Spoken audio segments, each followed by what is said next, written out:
Hey, John.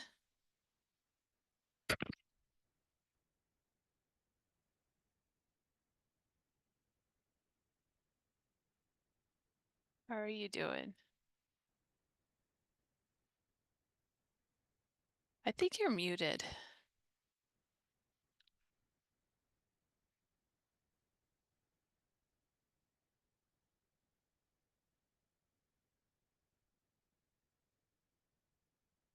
It still says you're muted.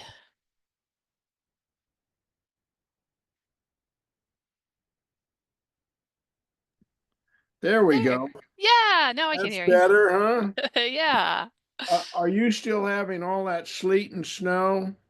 Hasn't started yet, but I was just looking at the weather and it's supposed to start tomorrow morning. So, Yeah. yeah. We were talking to some friends north of the Dallas area, and they were saying it was snowing, and my wife was sitting out on our patio, and it was 80 degrees. Oh, Isn't that yeah. terrible? Well, that's good for you. Good. I'm glad that it's nice there. Yeah. It's supposed to be 10 degrees.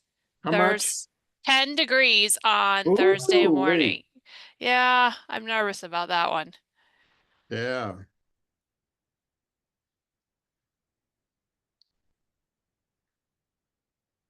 How much longer is your husband going to be working away? I Any don't idea know. yet? Yeah, I don't know. They said initially when he started, they said 6 months, but lately they've been saying it might go as long as 18 months. They don't know. Yeah, wow. So, What yeah. happens to his water plant? He doesn't work there anymore at all. He's just gonna work at the Asheville plant. Oh, really? So yeah, they got a different operator there and yeah. Well, I'm sure that 18 months sounds a lot more reasonable because you just can't get things done that quickly in that large of an area. How Yeah. far away is it from your house? Uh I think it's a like 90 miles it takes, so something like that. So That's a little too far to just drop in. yeah, I mean, I did today. I went up there and we had Oh, did lunch. you? But yeah, because he's doing 9 days straight right now. So we split it up, and so this is about the halfway point. So I said I would come up and we would have lunch. So we did, and then Oh, that's he's wonderful. he's on Yeah. second shift. So he started a couple hours ago. So he might hop on, but he might. I don't know. He said they've been, when it gets cold, they have to be out there all the time breaking the ice Oh, and yeah. such. So. Well, I think you all live in one of the most beautiful areas in the U.S. Yeah, we do. We love it. We love it. It's really When I used to nice. travel up there I'm going to say in the 60s and 70s, it was so rural. It was unbelievable, Yeah, I bet. Yeah. but it was beautiful. Yeah.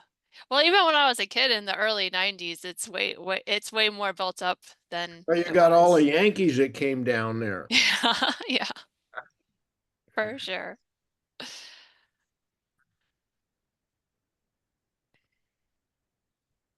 Yeah, I bet half the population Yeah, I mean, is. we live in Cullowhee. There's a university, so there's a lot of students, but the most of like the year-round residents, it's not a big retirement or touristy place, but like I grew up in Franklin, which is about 30 miles southwest of here, and there, like, if you go into a restaurant or anything, it's yeah, all people from not Franklin. I'm not going to say anything anymore because I don't want to offend anybody. Uh, Actually, Greenville's pretty much the same way. I Is don't, it? I, Yes. I know about three people who actually grew up in Greenville besides me. Yeah. Everybody's from out of town.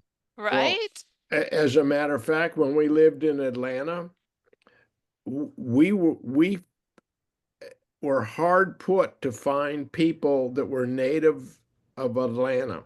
Yeah. Mm, You know, and there's so many people in the last, I'm going to say now 40 or 50 years that have come from other areas that Atlanta, you can't hear a Southern accent.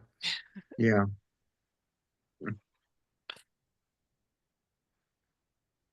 yeah. But Texas is getting some of that now too. Well, Yeah, you're lots of getting people moving. California. Oh, Yeah. yeah. It, it's almost comical. Obviously, I'm an outsider, I guess, wherever I am. But a lot of these down here, you have a lot of these people, these ranch people that have these huge ranches, 30,000 acres, and they're not they're not small, but there's a lot of nothing. And they're very private. They don't like all of this intrusion of people. And we have some friends that they don't even let outsiders on their ranches Oh, wow. because they don't want to have any interference. This goes back centuries, all the way back to when the Spaniards owned uh, Mhm. Texas. Sure. Yeah. Well, Fred, what are we going to do today? Okay. So Well, far, I we guess got us. Oh, everybody's, I see Harold's. Oh, yeah, good. Harold's here. He's Good to see both of you. he's being anonymous today, but hey. Yeah, this week we're doing a parsha called Mishpatim, which means laws, basically. Last week we did the Ten Commandments, which Yes. is kind of a broad thing, and now they're getting down to the nitty-gritty. These are all the specific laws that Moses is handing down. So it actually starts with chapter 21. Um, and the first set of laws is how you treat a Hebrew servant or Hebrew slave. Oh, Uh, and, and, and that's really the first 11 verses. It's verses 1 through 11 of chapter 21. If someone wants to read that. sure. I'll be happy to. Okay. Now, these are the rules that you shall set before them. When you buy a Hebrew slave, he shall serve 6 years, and in the seventh he shall go free for nothing. If he comes in single, he shall go out single. If he comes in married, then his wife shall go out with him. If his master gives him a wife, and she bears him sons or daughters, the wife and her children shall be her master's, and he shall go out alone. But if the slave plainly says, I love my master, my wife, and my children, I will not go out free, then his master shall bring him to God, and he shall bring him to the door of or the doorpost, and his master shall bore his ear through with an awl, and he shall be his slave forever. When a man sells his daughter as a slave, she shall not go out as as male slaves do. If she does not please her master, who has designated her for himself, then he shall let her be redeemed. He shall have no right to sell her to a foreign people, since he has broken faith with her. If he designates her for his son, he shall deal with her as with a daughter. If he takes another wife to himself, he shall not diminish her food, her clothing, or her marital rights. And if he does not do these things for her, she shall go out for nothing without payment of money. Yeah. So Well, that's a whole different set of rules. Um, the some translations, I think yours says slave. Other translations will say servant, because biblical Hebrew really doesn't have any language to differentiate between the two. The Hebrew word is eved. It comes from the verb avad, to serve. So eved is anyone who serves in any kind of capacity. It could be a slave, it could be a hired servant. Even Moses actually is referred to occasionally as what they're really describing here is what we would call indentured servitude. In other words, someone who has to work off a debt, and so he basically sells himself to someone for a number of years, to pay off the debt. And it's also, let's say, someone is caught stealing something, and he can't, and he's unable to make good what he's stolen. Then he has to serve that way. A typical example would be, let's say you have a farmer who's putting in a crop and he borrows money. He needs money for seed and tools and maybe to hire some people to help. And the security for the loan is the crop. And then in the middle of this, there's a drought or a locust swarm or some disaster, and the crop doesn't come in. So he really has a choice. He can sell some of his land, to make the debt good. But then, he really is making it harder to make a living after that, or he can sell himself, for the 6 years. So this is not slavery in the sense, that we had it in the Greco-Roman world or the antebellum South. I mean, the slave here is not chattel. Yeah, he's a human being who has rights, and he's only serving for a given term. Um, they're actually it only applies to Hebrew slaves. Is that it's not here, but later on in the Torah, it tells you like if you conquer other peoples in war, you can keep them as slaves for good, and you can pass them on to your children. So there's really a two-tier system. Your brother Hebrew is not going to be treated the same way as a foreigner who you may have enslaved in war. That's one thing. The thing with piercing the servant's ear with an awl if he doesn't want to go free. Um, Rashi's commentary on that is that this was the ear that heard at Mount Sinai the proclamation of freedom from Egypt, and here he's spurning freedom, and so it's the ear that's going to be marked as a sign that he actually turned his back on a chance to be free. Although really, to be fair to him, he now has a wife and children, that previously belonged to his master. And so, it's a hard decision. Are you going to go free but leave the children that you've sired, during those 6 years? So it's really difficult. The one with the female servant, the situation there really is a father who is very poor, really can barely afford to support his daughter, and he's trying really to give her basically as a concubine, to a wealthier person. So the man can either take her as his concubine, or as it says here, give her to his son as a concubine.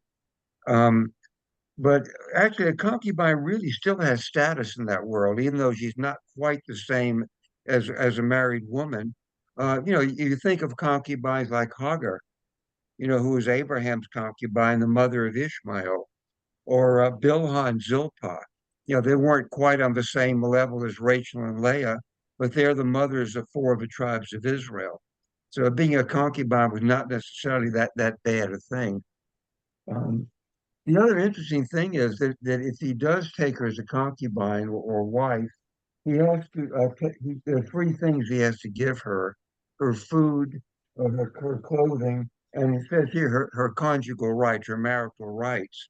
And this is probably the first statement, maybe in all ancient literature, that a woman has a right to sex.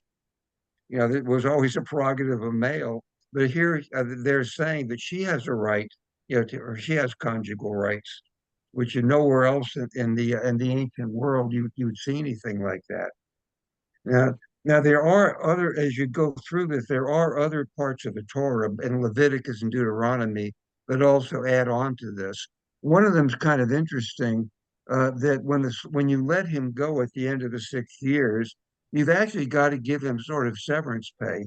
You've got to furnish him with food and with money, because he has to start life all over again. He hasn't been able to work his farm or take care, of his animals for the 6 years he's working for you. So actually, he needs money to get started again. And so, people you would think twice, before taking on a servant like this, because it's going to be expensive at the end. You're going to have to get him set up again, so he can resume his normal life. Brad, I've got a Yeah. couple of questions. Number one, when we think of property and property rights, did that exist back then? Or I always envisioned that the people were more nomadic and they had their animals and their animals kind of free grazed, and the family and Yeah. the kids and everybody took care of the animals. And the larger number of people that, I'm going to say, the senior person or master had, Hmm. that um, the bigger flocks and bigger Yeah. groups of animals they could have and wealthier lifestyle. Yeah. They weren't tied down to a particular piece of real estate. Yeah. No, you're right. If you listen to the way the Bible describes Abraham, say, or Isaac or Jacob, as wealthy people, they had cattle and they had flocks and herds Yes, and yes. and camels and asses, and they go on. Yeah, you're right. The wealth they had really was their animals, and in a sense, their wives and children too. Everything they owned, but not land. There was no real estate in that, and so Yeah. the land really didn't get to be important really until they got to Canaan, divided up the land, and then it became very important. Uh-huh. Because land then became the main source of wealth. And as we get further into the Torah, you see there are all kind of laws against moving your neighbor's boundary marker, against cutting down a fence that separates his land and your land. Even goes so far as if a man dies and leaves no sons, then if he has any brothers, they have to marry the widow, and any sons that are born of that keep the land. The idea is to keep the land, Right. in within the same family. Or if a man basically, let's say he's in the situation we're describing here, where he gets over his head in debt and may have to sell his land or himself to pay off the debt, if there's any one of his relatives, if anybody else in the family can afford it, they have to buy the land and redeem it. It has to stay in the family, at all costs. And then you have in Leviticus, you have the idea of the Jubilee year, where every 50 years, anybody who has lost his land has the option to buy it back if they can. Yeah, so you're right. It really switched. Once they got settled in Canaan, land became really important. The other question is, this addresses Hebrew slaves, and Hmm. what about the non-Hebrew slaves? Were there parallel kinds of rules, even though some of them may have been captured during wartime? But I'm sure that Hmm. there was always, people that would enslave themselves because they had nothing else to do, or they had no means Yeah, of taking care of their own welfare. yeah, yeah. They didn't have the same status as a Hebrew slave. I mean, they would basically serve for life. You could keep them for life, and the Torah says you can bequeath them to your children. So it's not the same thing as a Hebrew slave. Uh-huh. However, So it though, doesn't you have have the time limit. exactly. It doesn't have a time limit, but if you mistreat them, they have the right to be freed. So even there, you still have to treat them decently, Mhm. even though they do have a different status than a Hebrew slave. That they're a Okay. lifelong slave. Yeah. Yeah. Okay. Then after that, it takes up a number of different laws. The let's see.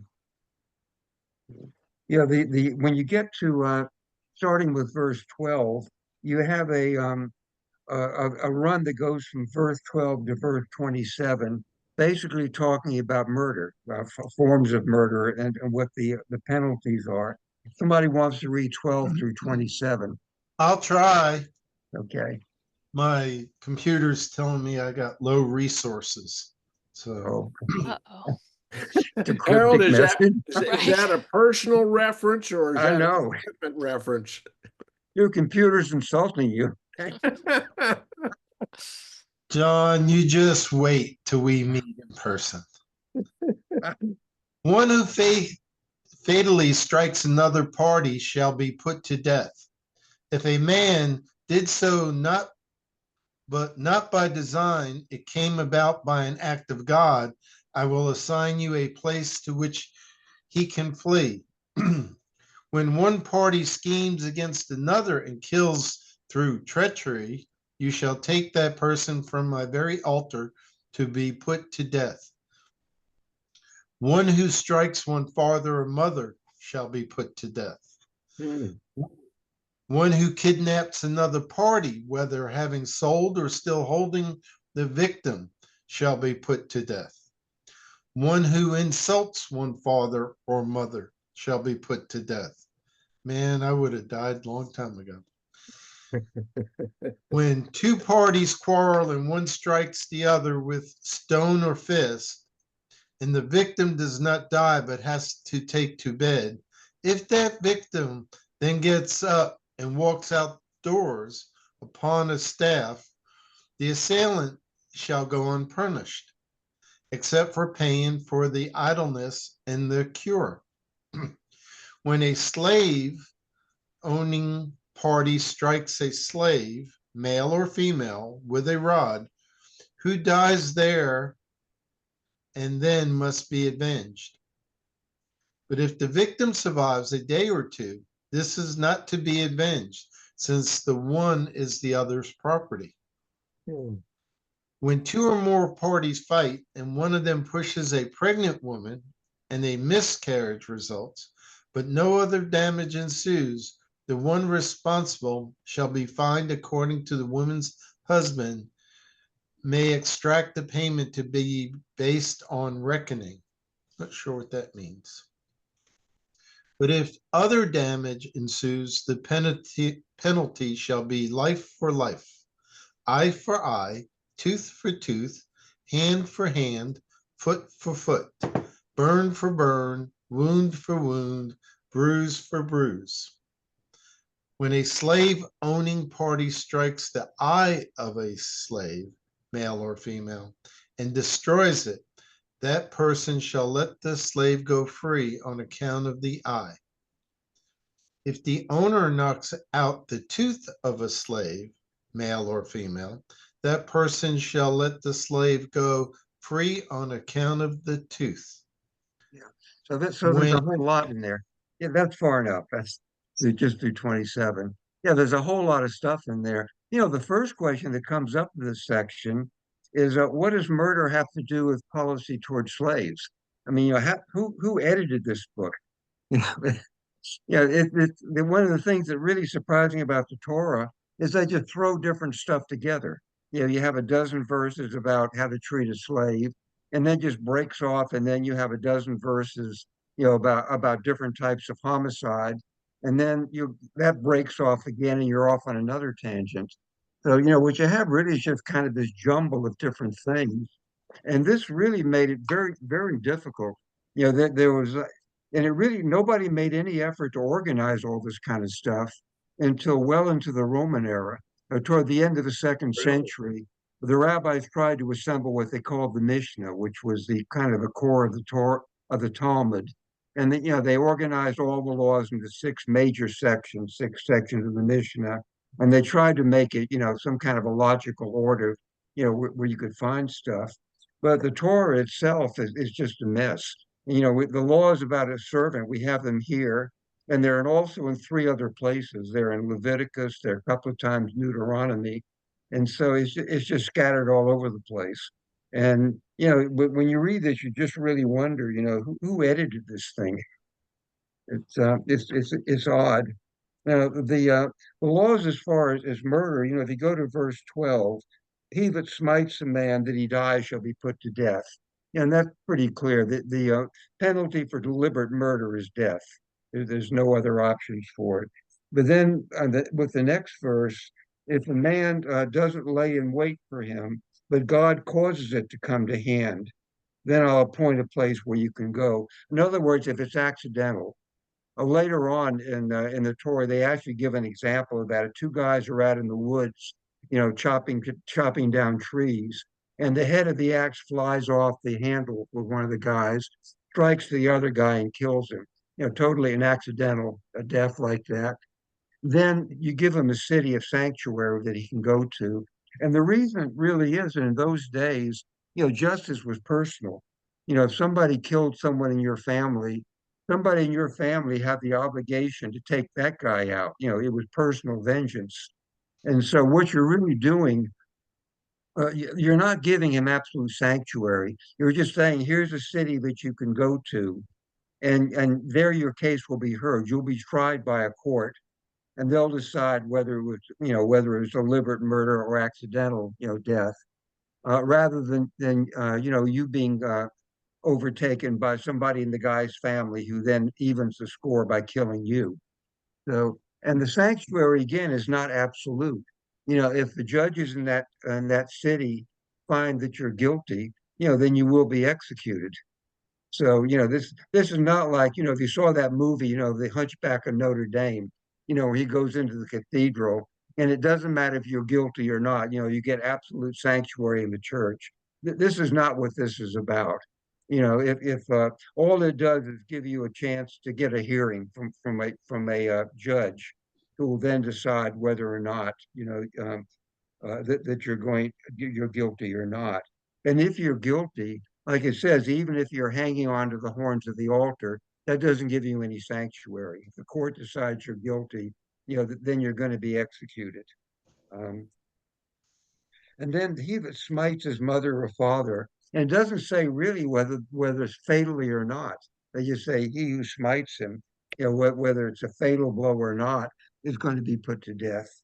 Um, and then he that steals a man and sells him. So this is interesting. Basically, the law for slave trading is that it's a capital offense. The reasoning seems to be that if you take captives in war, well, you're fighting the war for some good reason. Either you've been invaded by those people, and therefore, if you capture one of them in battle, you're entitled to make him your slave. But slave trading, like used to go on in the antebellum South, for instance, or in the Roman or Greek worlds, is not permitted. You can't take people just to sell them, to make a living from trading slaves. That's actually a capital crime. Hmm. And verse 17 is kind of interesting.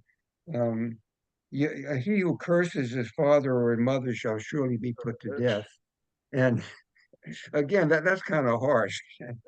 And you really wonder how often that was actually uh, is actually ever happened. Um, but again, it actually is as crazy as it sounds to us today. It was actually an improvement over what existed most of the ancient world. For instance, in ancient Rome, the father had complete authority over everyone living under his roof, really life and death authority. If he decided that his wife had committed adultery, he was the judge and jury and executioner. He could kill her, and it was not the state's business. He had an absolute right to do it.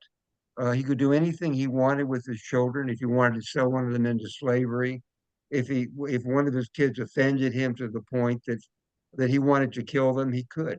In Rome, whatever went on inside the family was none of the state's business.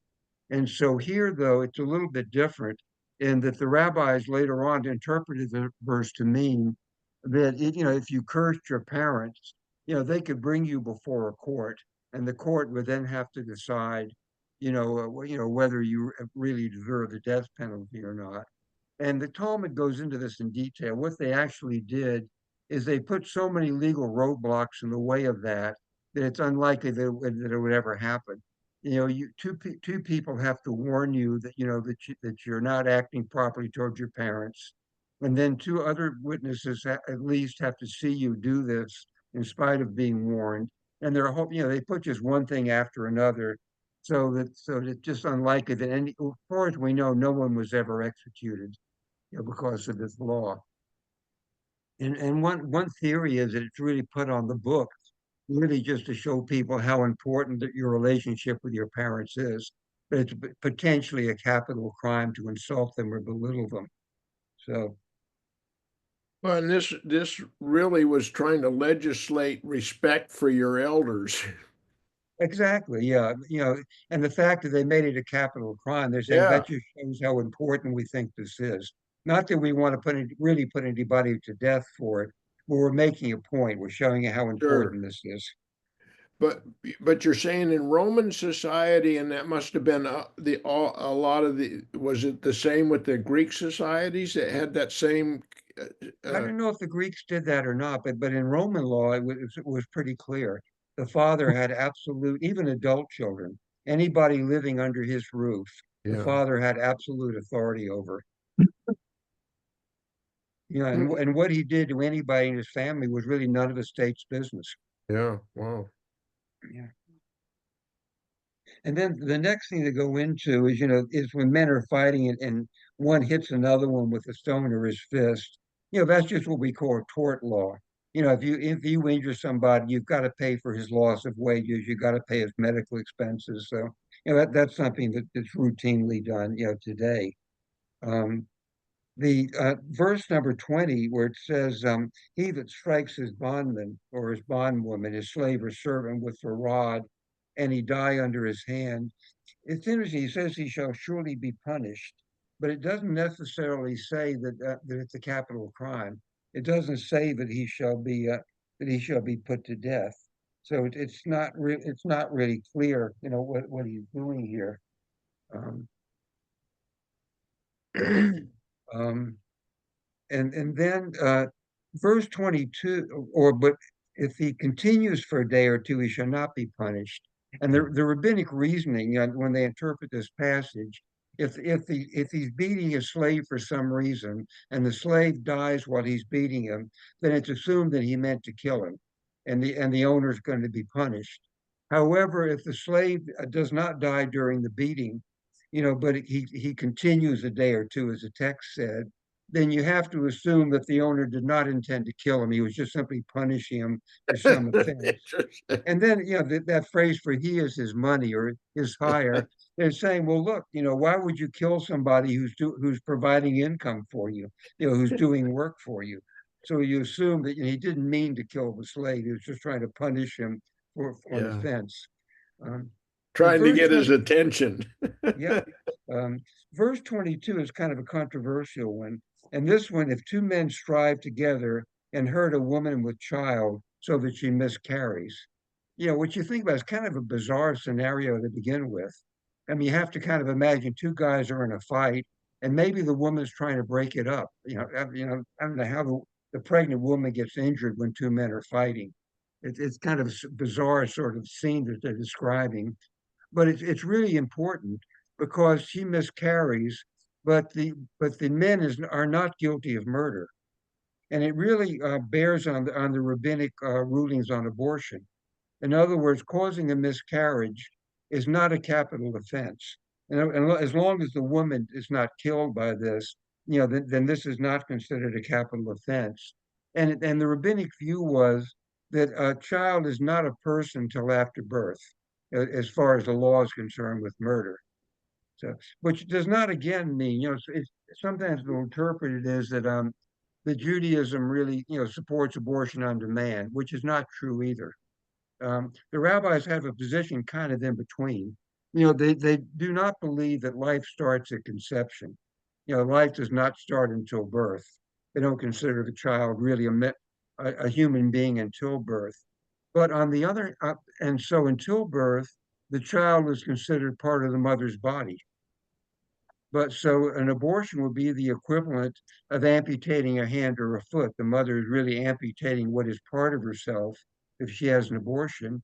And you're not allowed to harm yourself in that way unless there's some reason for it. In other words, you can amputate a gangrenous hand to save the rest of the body. And the same way you'd be allowed to abort a fetus, but only if if it prevents some other harm, if there's a medical indication for the abortion. And yeah, again, the court would have to decide, what is an adequate reason, what medical condition, whether it's physical or mental, would justify, the mother amputating a part of herself. And of course, against that, you have to place the positive commandment be fruitful and multiply. Judaism is a Mhm. very pronatal, religion in that sense. So you have to balance that back and forth. But what this illustrates is that basically, as far as legality of abortion, definitely in the rabbinic view, life doesn't start at conception; it starts at birth.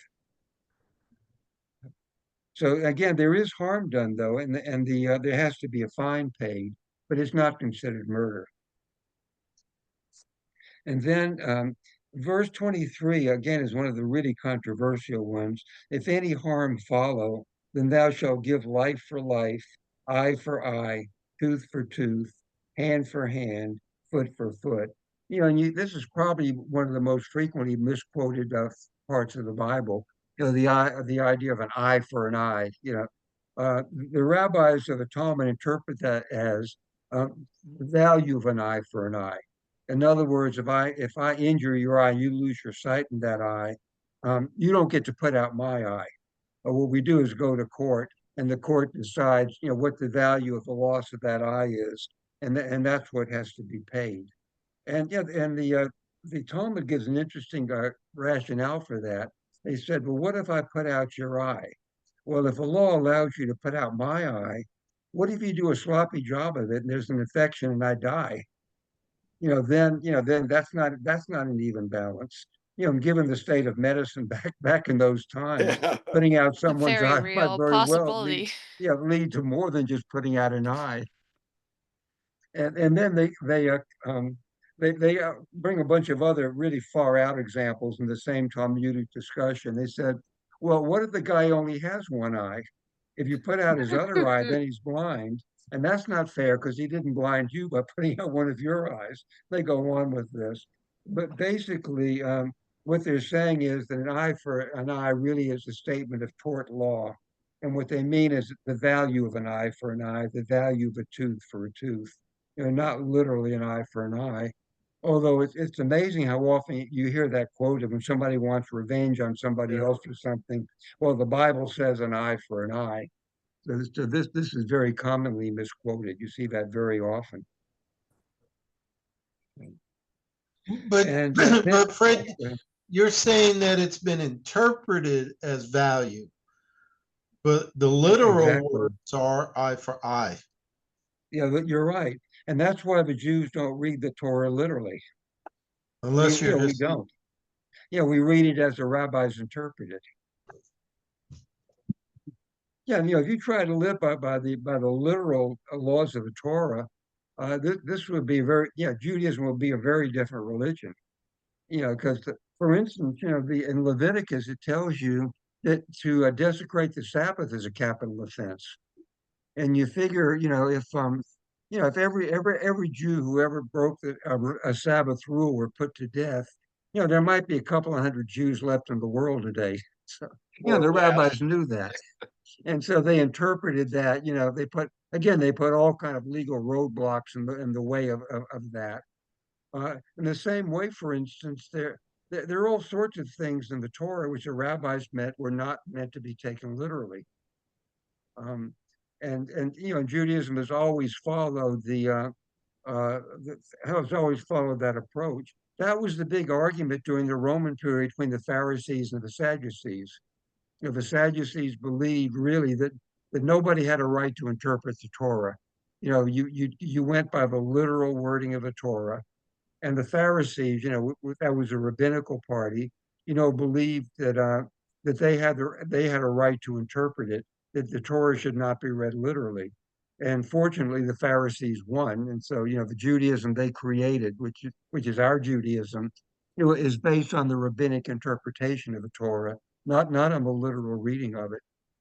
Also, I mean, but also, is it true that the literal, like sometimes the literal meaning, like, do we know that ein tachat ein means an eye for an eye, or is that word mean something else? It's kind of a weird way to phrase it, isn't it? Or do you think that's a normal way to phrase it? No, well, tachat really means, well, that's one of its meanings, in place of. Is It it also okay? It also means under, but translated as Yeah. an eye under an eye doesn't really make much sense either. Well, it's Um, confusing at the least. It's uh, ambiguous, I would say. it really is. But again, if you try to read the Bible literally, it can lead you into all kind of contradictions. For instance, if you read Genesis and the creation story, it says on day number 6, God created man, male and female, he created them. But then in chapter 2, Genesis it said, and God created a single man, Adam, and created the first woman from his rib. Well, which is it? I mean, there's a clear contradiction. And, the rabbi said, don't worry about it. We're not reading this literally anyway. Because, if you read the Adam and Eve story literally, you get to the point where Cain kills Abel, and God and Cain says to God, my punishment's too much for me to bear. Wherever I go, people will kill me. Well, who are all these people? If you go by the Adam story, there's only 4 people in the world, and the third one's just killed the fourth one. So then you have to go back to the chapter 1 of Genesis, where God created male and female, he created them. So, the Bible itself is so full of contradictions that you can pretty much find a verse that will justify anything you want to do. And this is really what the rabbis worried about. And, you see this in all religions. I know a lot of Christians, who can always quote something from Scripture for anything they want to do. And it really doesn't matter if there are 3 verses that say just the opposite. If you want to cherry pick verses from the Bible, you can find a verse that justifies almost anything. And the rabbis were aware of that, and they realized if you let everybody just read the Bible literally and do what they wanted, then you're going to have chaos. In fact, it's kind of interesting. That really is partially what happened after the Reformation. Before in the Catholic Church, lay people were not allowed to read the Bible. If you wanted to know what God's law was, you talked to your priest. And then, once Luther came along and he said basically everybody should read the Bible for themselves, and follow their own conscience, which, it's a nice idea, but then you get 200 different sects. It's almost as soon as it started, the Protestant movement just kept splitting and splitting and splitting. Because if everybody reads the Bible, everybody's going to read it differently. And so, of course, the question is, well, why do we have to follow these rabbis? Who appointed them? Well, really, nobody did. And and Jewish history is really kind of odd in that people voluntarily submitted to the rulings of a group of religious scholars who nobody elected, essentially. And the rabbis really had no way to enforce any of their rulings. I mean, somebody else always had the secular power, whether it was the Persians or the Greeks or Herod ruling for the Romans or the Roman procurators or whoever was actually ruling the country. The rabbis had really no secular power. They had no police force. They had no prison system. They couldn't coerce anybody to do anything. But apparently they had enough moral prestige that people voluntarily, followed this way of life. What you're saying is that it was a cohesive society, and these were the rules that the Yeah, society, if you were born into it, you adhered to. yeah. And the only tool the rabbis really had, there was a thing called putting somebody in harem. And the Hebrew word harem really means sort of a forbidden place. And what that meant was that you were separated from the community. And this usually was for a short time. It may be for a few days, it could be for a few weeks, sometimes maybe for a major offense, maybe longer. But if you were in harem, no one in the community would do business with you. No one in the community would speak to you or have any kind of relations with you. In fact, actually, the Talmud says no one could come within 4 cubits of you, which is roughly about 6 feet. No one could actually physically be within 6 cubits of you. It's really what in some Christian communities they called shunning. You were effectively shunned. You were the Oh, community just effectively okay. rejected you. And again, this is not a life sentence. It was for the court would say for a week, for a month, for whatever. But that's really the only sanction the rabbis had. The idea that if you wanted to belong to this community, you had to follow the rules, or else you weren't a part of the community. Sure. Because anybody, if you went to a rabbinic court with a case and the court decided against you, you could always take your case across the street to the Roman court, which always had superior jurisdiction. You didn't have to follow what the rabbis said. But the amazing thing is, that people did.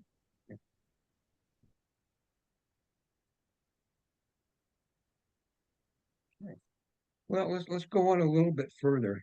Um, the if you get to verse 26 there's a man who strikes the slave and injures him. Here they use the example in 26 and 27.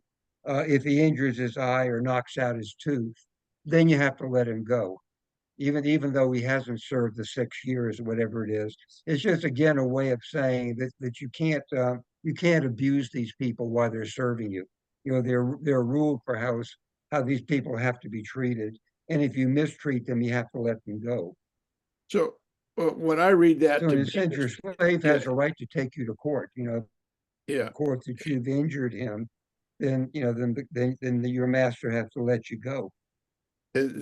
I would interpret that to be any kind of physical damage that, Yeah, they're just using the eye and the yeah, tooth as there's just an examples. example. Yeah, So if you, any kind of physical damage yeah, to your servant. Yeah. Okay. And then and then the way the Torah typically does, they simply break off after this, and starting with verse 28, they start talking about injured animals.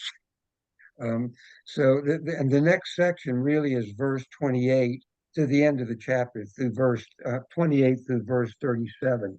So someone wants to read that. Sure. sure, I'll go ahead. When an ox gores a man or a woman to death, the ox shall be stoned, and its flesh shall not be eaten, but the owner of the ox shall not be liable. But if the ox has been accustomed to gore in the past, and its owner has been warned but has not kept it in, and it kills a man or a woman, the ox shall be stoned, and its owner shall be put to death. If a ransom is imposed upon him, then he shall give for the redemption of his life whatever is imposed upon him. If it gores a man's son or daughter, he shall be dealt with according to the same rule. If the ox gores a slave, male or female, the owner shall give to their master 30 shekels of silver, and the ox shall be stoned. When a man opens a pit, or when a man digs a pit and does not cover it, and an ox or donkey falls into it, the owner of the pit shall make restoration. He shall give money to its owner, and the dead beast shall be his. When one man's ox butts another's, so that it dies, then they shall sell the live ox and share its price, and the dead beast also they shall share. Or if it is known that the ox has been accustomed to gore in the past, and its owner has not kept it in, he shall repay ox for ox, and the dead beast shall be his. I have many Yes. questions. Yeah. Go ahead. Okay. Uh, Go ahead. Yeah. well, so okay, so going to the beginning, right? It's if an ox Uh, gores someone, it's supposed to be stoned. But if you were in the next verse, it says if it's been in the habit of goring, then the owner shall also be stoned. So, like, how can it be in the habit if you were supposed to have killed it the first time? Yeah. well, It doesn't basically, say it's sort of like stoned to death. Ah, well, very yeah. good, Well, Harold. yeah. Well, You just let's say stone you it till have a mostly dog. dead. Yeah. Well, let's say you have a dog which is bitten by a rabid squirrel and has rabies, and you know that, and don't have your dog put down, and he bites someone. then obviously, that's what they're really talking about. If you knew that your ox really was very hard to work with, was really wild, not very tame, and you didn't take precautions, if you didn't keep it fenced in and it kills somebody or kills someone's ox, then you really are liable that way. That's what they really mean. Right. Um, I have a hard time visualizing that. How do you stone an ox? Yeah, you need I pretty don't good think it would sized do much. stones. Yeah. They No. just look at I, you. I have trouble visualizing the whole thing. I mean, I Right. could see, you're cutting its throat or something. There are ways of killing an animal, but I don't. That's just stoning an ox. Wow. Doesn't do But anything. again, if the owner, again, knew that the ox was a threat and didn't take precautions, then the owner also, well, it says he can be put to death, but this is one that you can buy your way out of. In other words, you can. It's not a capital offense in the sense that if you can pay a fine, you can pay a fine for it. But uh, but This it's whole thing looks like it's the beginning of negligence. If you're yeah, Yeah. it's negligent, negligence same thing law. with the Yeah. pit. Yeah, the same thing. If you don't, if you create a hazard on your Yeah, property and somebody stumbles into it, yeah, this is really very similar in some ways to modern tort law. There's sure. really nothing really all that unusual about that. And my other question is, what is one to do with all the dead animals that they get? Because you can't eat them, right? They haven't been properly slaughtered. So what is the good of keeping the dead That animal? that's really a good question. But actually, the only reason really for dividing the dead ox is if there's meat there, that you can eat them, Yeah. unless the hide was useful for something. But again, you have to remember that a lot of proper slaughtering is not in the Torah. There are no rules for slaughtering cattle in the Torah. And this again is an example of a rule the rabbis made up. You can't eat meat is not kosher unless the animal has been slaughtered in the prescribed way. But the prescribed way is not in the Torah. That's something the rabbis made up, Hmm. later on. A True. good But example would be, if you went deer hunting, and a deer actually, according to the Torah, is a kosher animal. It has a cloven hoof. It's a ruminant. It brings up the cud in the sense the Torah talks about. But you'll practically never see venison in a kosher home. And the reason is not because of what the Torah says, but because for it to be kosher, the rabbinic rule is it has to be slaughtered the prescribed way. So you'd either have to trap it and bring it back and kill it the proper way, or you'd have to raise a fawn as a domestic animal, and then kill it. And so this is why you never see Orthodox Jews eating venison, not because of the Torah, because the rabbis made up this rule that there's only one prescribed way of slaughtering an animal. So this yeah. is pre-rabbi stuff, and But so it's okay to eat the ox. is it okay? But I thought there was like I don't know, maybe it's not in the Torah, maybe it's somewhere else, or maybe I just heard it, that if it's torn up by wild animals, it's not okay, right? That's true. Yeah, you can't eat animal. You can't eat an animal like if you're a shepherd, and let's say a mountain lion or a wolf, kills one of your sheep. You can't take the carcass home and save the rest of it and eat it. That's true. Yeah. In fact, actually, that's a good example because the Hebrew word for torn is taraf, and in Yiddish that's treif. And you'll often hear people talk about something being treif, which literally means torn, and it comes from that verse that says a torn animal, can't be eaten. Really, there's some real practical reasons for those rules. Well, there are, yes, some of them are related to health, yeah, Yes. but some, yes, and the rabbis actually divided the laws of the Torah into two segments. And there's a Hebrew phrase that occurs over and over again in the Torah, hukim v'mishpatim. And the mishpatim actually, it comes from mishpat, which is judgment. The mishpatim are the laws that make logical sense. Thou shalt not kill, thou shalt not steal. Mhm. There's obviously reasons for having these laws. But then there are the chukim, and they're the laws that there's no real rationale for them. But you just do it because God says do it. You can Mhm. eat cows, but you can't eat pigs. Well, there's no medical health reason for one animal being any different than the other. And we don't know why the Torah says pigs are bad and cows are good. But that's one of the ones that we just do it because, the Bible says do it. Well, So it's Marco that had class of a laws. statement about that since the Romans were so big on eating uh, pork from pigs, that Mhm. it was a way to show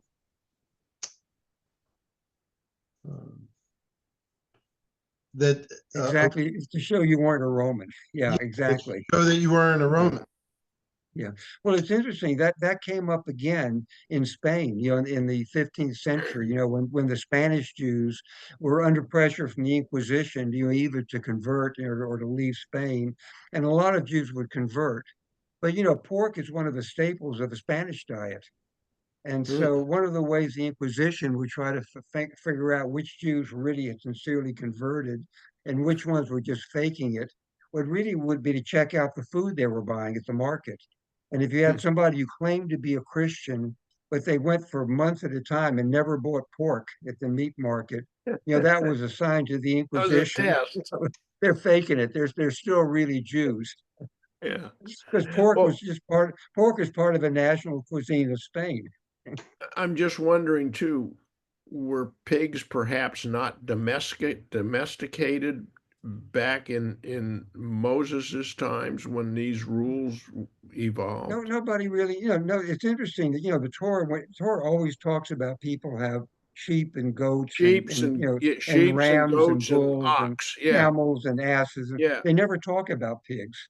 So yeah. for some reason, they didn't want to own pigs and we don't know why. Maybe they People have weren't tried to come, natural to the Middle East. it could be, yeah. But it's interesting. People have tried to come up with all sorts of medical reasons, why it's better to eat beef than pork, and there really isn't any.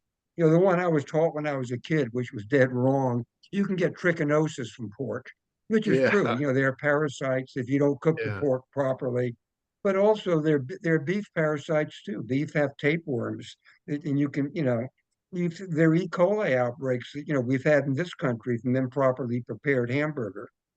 So there really is no medical reason for the dietary laws. It's just Hmm, one of those things, God said it, so you do it. hmm.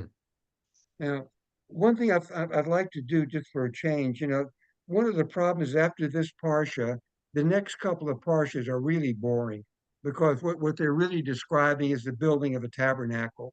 And a lot of what we're going to be reading is curtain measurements and that kind of stuff. So I thought what we would do, rather than getting to that right away, is just pick up where we left off on chapter 22. It's next week. It's still in the same parsha. But Okay. I think it's much more interesting than reading about, board measurements for the tabernacle. Okay. Okay, so That so works. let's pick up next week with chapter 22. Okay. Thank you, Fred. Thank Thanks, you. Okay, Fred. see you next week. See you. Okay, Have a good week, everyone. yeah.